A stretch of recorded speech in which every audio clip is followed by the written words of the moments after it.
بسم الله الرحمن الرحیم. ګرانو کتونکو، علب خان شیرپو ستاسو په خدمت کې حاضر دی. ګرانو کتونکو، علب خان شیرپو ویلفیر فاونډیشن د خپل وس مطابق په دغه ګرانه کې خپل یو ښځه کوي، کوشش کوي چې هغه بېوسه بېڅوکه خلکو سره رابطې وکړي، یا هغه خلک چې دلته کې دې در ته راشي او څه ناڅه ورله ورکړي. یو خو ګراني ده، بل خوا یخني ده، بل خوا بېروزګاري ده، او بل خوا چې په کور کې د بیماري راشي او دوایانې ګرانې نو ژوند ډېر په لړزان شي. دا ما سره چې کوم رور ولاړ دی دا د جوړونو بیمار دی، دی نیغ نشي ودرېدی. د ده یو سپین ږیري پلار دی، هغه کار کوي، غالبا دی ته اوس بیل شوی دی، خو د ده نور هم درې وروڼه چې کوم دی معذوره دی، هم حقداره دي، د خور هم معذوره ده، هم حقداره ده. خو ده سره موږ رابطه وکړه چې راشه چې یو بوره وړه درکړو.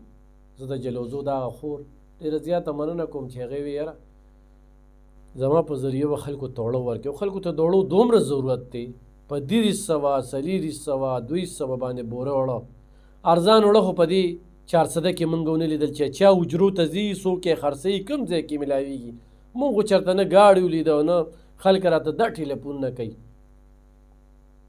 برحال هغه اوړه د خوراک خو هم نه دي، خو بیا هم غریب سړی پې خپله لوږه ختمه کړي، یا خپل بچي چې کوم دی هغه پې اوده کړي. ستاسو نوم دی؟ ذاکر الله. ذاکر الله، تا ته چېرته ارزان اوړه میلاوي؟ نه جي نه، نه میلاوي، نه دي میلاو شوي. ښه، ستا کار روزګار؟ بس کار روزګار بیمار پراته نو څه به وکړو. کار او بچي دي څو دي؟ بچي مې یو زوی مې دی.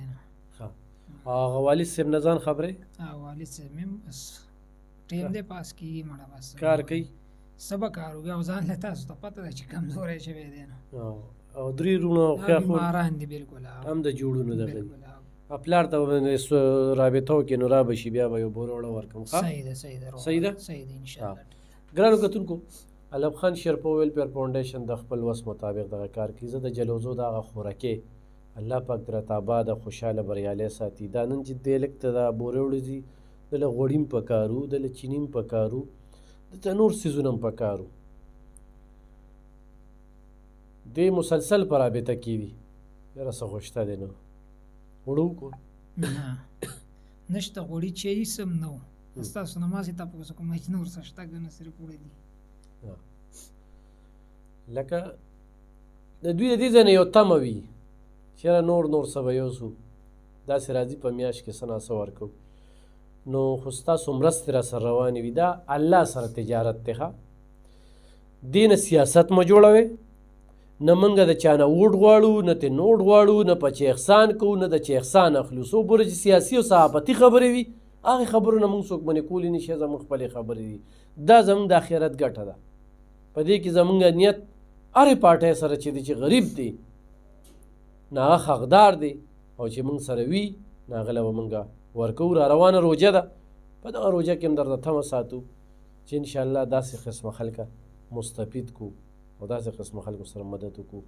په خپلو دعاګانو کې مې یاد ساتئ، زموږ په دعاګانو کې الله هم خوشحاله او باز ساته، او د الله سره تجارت وکړئ. په خپل چم ګاونډ کې یخني ده، د یتیم یسیر بېوسه بېڅوکه او بیمار او معذور انسان خیال وساتئ.